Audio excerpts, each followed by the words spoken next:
What's up, guys? Jebber Game & Jaws here. I wanted to show off my new TV today. This is pretty amazing. It's a JVC AV36D304. That's the model number. It came with the original stand, as you can see. It's probably going to be hard to see the picture quality, but it has an amazing video quality to it. I've been really happy with it. I got it set up last night and I've been playing some Super Castlevania 4 on it. Planning to watch some VHS tapes, maybe some DVDs. I am totally in love with it. So I've just been thinking a lot about CRTs lately. So I have a Sony Trinitron also. That's another excellent TV if you're in the market looking for one. Especially that you can still get them really cheap and they're still pretty plentiful. I was able to pick up a Sony PVM, which for those who know is a professional video monitor. Really cool thing because especially here in the States we never had RGB, so that has like straight up RGB ports on it. Most PVMs and BVMs do. You know, I've just been thinking a whole lot about CRTs. Now, a lot of retro gamers don't necessarily care about playing their games nostalgically on an old school TV. There are pros and cons both ways. Obviously, a CRT is heavy and big, and it's a pain in the ass to move, and you usually got to find friends to help you do it. It can be just way more easy to put something on your HD TV. The biggest problem that people run into is that retro consoles generally look like crap, and there's things introduced like lag. You can kind of mitigate a lot of those issues by getting something, you know, like the Frame Meister is something that will help you to be able to hook it up to your, you know, HD TV and have really razor sharp graphics, you know, and lag can generally be reduced pretty well if you know how to set things up on your TV, and a lot of people go that way. To me though, that does not get that retro feel to me. I have nothing against it. I recently picked up the NES and SNES Classics. Obviously, I'm playing those on a modern HD TV, and that's been a really good experience. Like, I've played almost the entire way through A Link to the Past. I played all the way through Super Castlevania 4 on that. What did surprise me, though, like, I was really shocked that as long as you have quality old systems and you have the best video cords for them, which in general for retro consoles like the Genesis, the Super Nintendo, the Saturn, the PlayStation, generally you're looking at component. There are some exceptions to that. Sega Dreamcast will be VGA. A lot of those consoles too, you can use S-Video, which is a bump ahead of composite, not quite up to component or RGB. But there are lots of videos out there that can tell you guys in depth about that kind of stuff if you're really wanting to learn more about that. I would definitely recommend Adam Koralik. If you just type him in on YouTube, you're going to find lots of videos, and he'll go through system by system. Another good YouTube channel is My Life in Gaming. Excellent.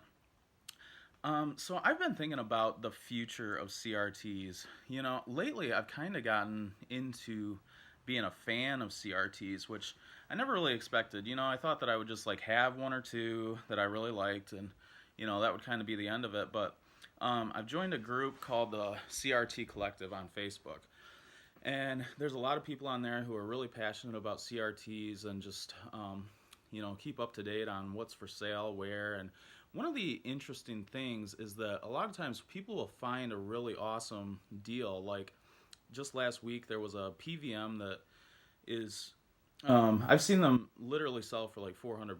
Like my cousin bought this exact PVM about a month ago for $400, and someone saw on like a Craigslist ad that in Omaha, Nebraska, someone posted it for $25.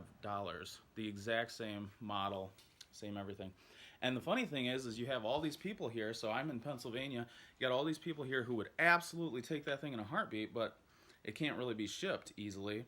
It'd be really expensive. There's a lot of risk of it getting harmed in the process.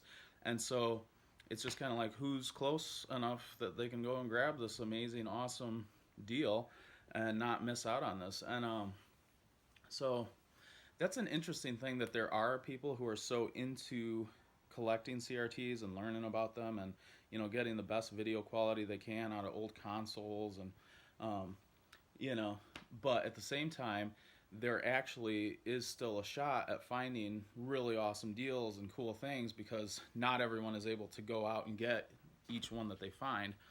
um, Another thing that's going to be interesting to me looking down the line, is CRTs are being destroyed by the thousands, hundreds of thousands, maybe millions.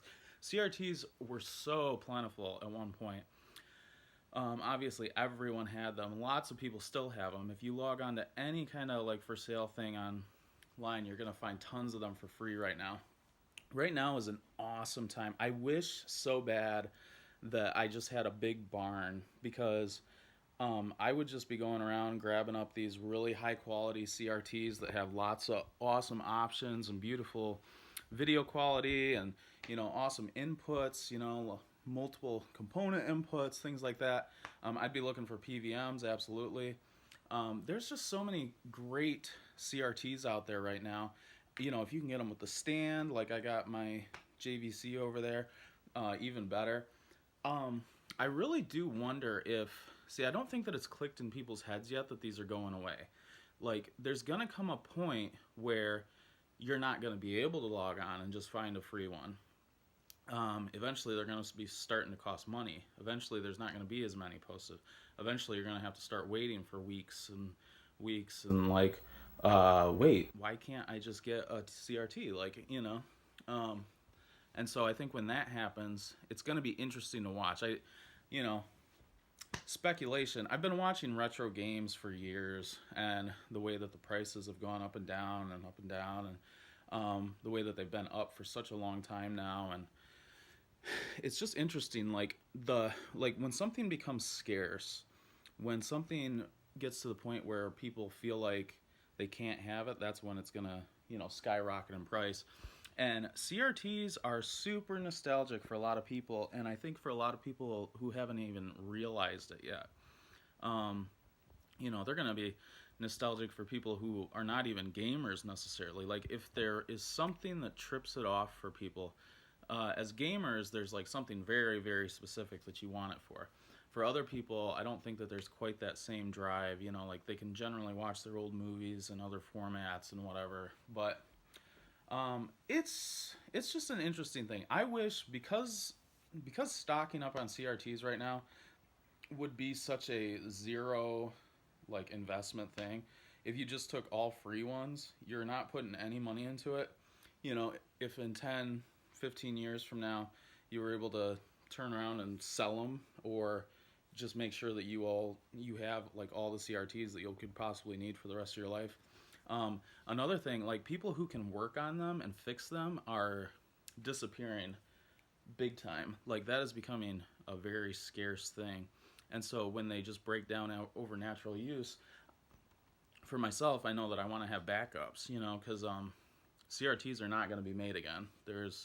Once they're destroyed, and they are being destroyed all the time right now, yeah, they're just not coming back. Just some thoughts of mine. I filmed some stuff of myself going to grab this TV. I'm going to be putting that together in a video. My brother Jace thankfully went with me to get that, and that was super appreciated. I am so excited to be having this. Let me know if you guys have a CRT. Do you have multiple CRTs? Are you a big CRT fanatic? I'm feeling myself kind of going that way a little bit. CRT hunting is super, super fun. It's fun. Like, every time I've gone to pick up like a nice CRT, like I picked up a PVM from someone, and he was selling it for $20, and he was just shocked. He was like, I don't know why anybody would want this. He had actually been into video production back in the day, and literally used his professional video monitor for video production. And he said the one that I bought specifically he used for color correction. So I thought that was really cool and interesting. That those things were actually used for something. He couldn't believe that anybody wanted it, and I said, yeah, it's perfect for retro gaming. And he said, man, I wish I had known that, because I actually took 2 more down to the recycling place. And that's what I'm talking about. There's all these high quality, amazing CRTs that are just being destroyed, and eventually when they're just not around and you can't find them, it's going to be interesting to see what happens to the price. Just saying. All right, guys. Peace out.